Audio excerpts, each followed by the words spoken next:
Ang Timog Silangang Asya, ang maagang kasaysayan at kultura nito. Ito ang mapa ng Timog Silangang Asya. Ito ang Burma kung saan makikita ang imperyo ng Pagan.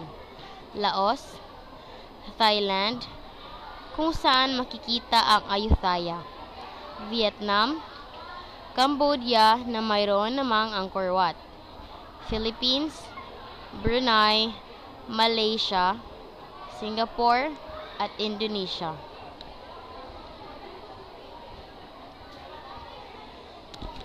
Ito ang mga watawat na mga bansang Brunei, Cambodia, Timor-Leste, Indonesia, Laos, Malaysia, Burma, Philippines, Singapore, Thailand, at Vietnam.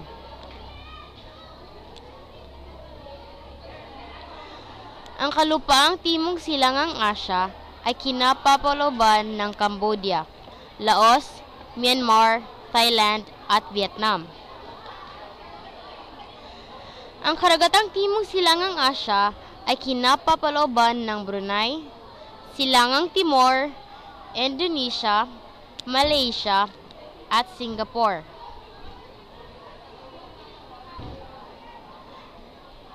Sa Timog Silangang Asya, ang mga pangunahing relihiyon ay Budismo sa kalupaan, sa kapuluan, Islam, at mayroon ding namang mga Kristiyano sa Pilipinas at Silangang Timor, at Hindu naman sa Bali sa Indonesia.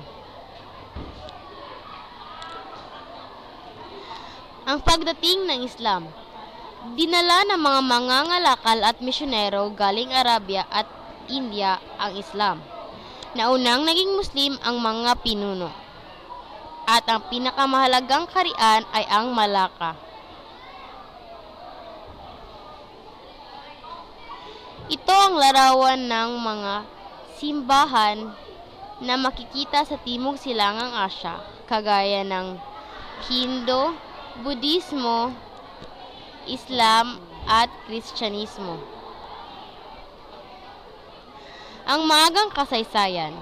Austronesian ang lahi ng mga karamihan ng mga naninirahan sa kapuluang Timog Silangang Asya.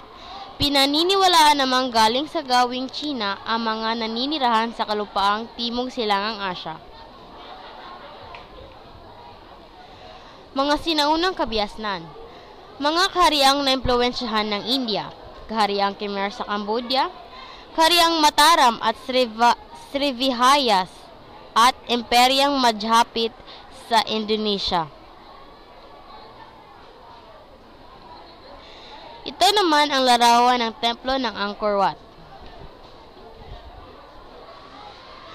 Ang Angkor Wat ang pinakamatagumpay na gawa ng mga Khmer. Kinikilala bilang pinakamatanda at pinakamalaking estrukturang pang-arkitektura sa buong daigdig.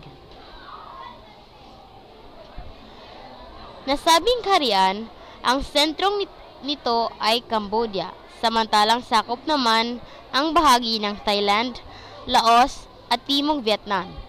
Ipinatayo ng unang haring Angkor na si Jayavarman II, ang unang kabisera ng imperyo noong unang bahagi ng ika-9 na siglo, ay tinawag na Angkor Thom Marinagal, na lungsod na may 5 malalapad at kalsadang patungo sa Kapitolyo sa pamamagitan ng 5 tarangkahan. Ito naman ang larawan ng nagpatayo ng Angkor Wat na kilala bilang Jayavarman II.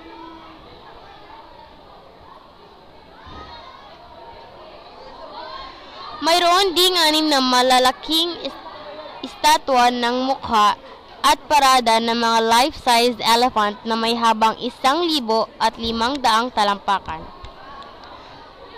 Dagdag pa sa impormasyon para sa Angkor Wat, ay itinuturing ito na pinakadakilang templo ng kabiasnang Khmer at nagsisilbing pangalawang kabisera ng imperyo.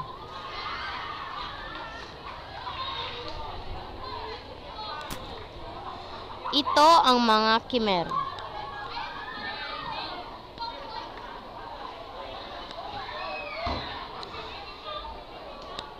ang iba pang mga kaharian sa Timog Silangang Asya. Sa Thailand, may Sukhothai at Ayutthaya. Sa Burma, Pagan. Vietnam, Nam Viet. At ang mahahalagang idea sa mga kahariang Timog Silangang Asya, ang mandala. Ang mandala ay sistema ng kapangyarihan at politika. Devaraha, mga Diyos na hari.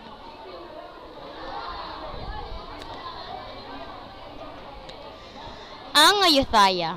Ang Ayutthaya ay kilala rin bilang Phra Nakhon. Ito ay nagsusukot ng 2,556 na kilometro kwadrado. Phra Nakhon, si Ayutthaya ay isang makasaysayang lugar na matatagpuan sa Bangkok. Ito ang larawan ng Ayutthaya at Sukhothai na makikita sa Thailand. Srivijaya Empire.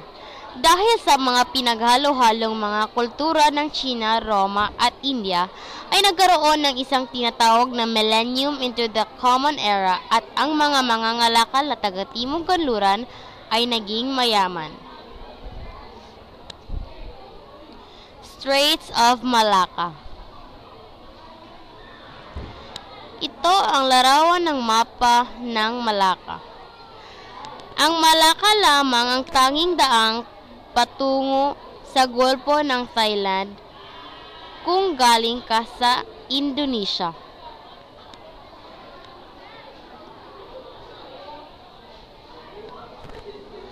Iba pang mga kaharian. Ang Imperyong Khmer. Tinatawag itong Imperyong Khmer dahil ang gumawa nito ay ang mga Khmer. Tinatawag rin itong Angkor Wat na makikita sa lugar ng Cambodia. Jayavarman II. Si Jayavarman II ay ang unang hari ng imperyo ng Angkor Wat o ang imperyo ng Khmer. Siya ang nanguna sa pagpapatayo nito. Imperyong Siam.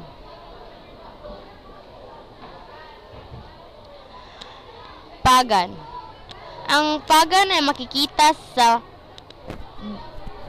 Burma. Ito ang nag-iisang imperyo sa Burma. Malay Asya.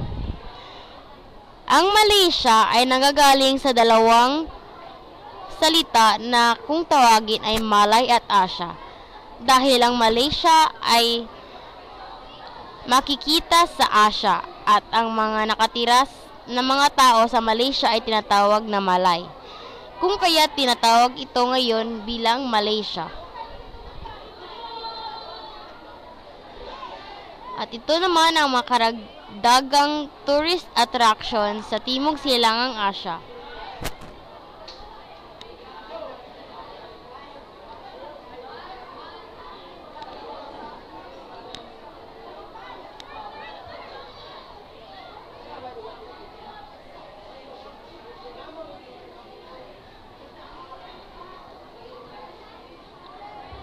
Salamat sa pakikinig at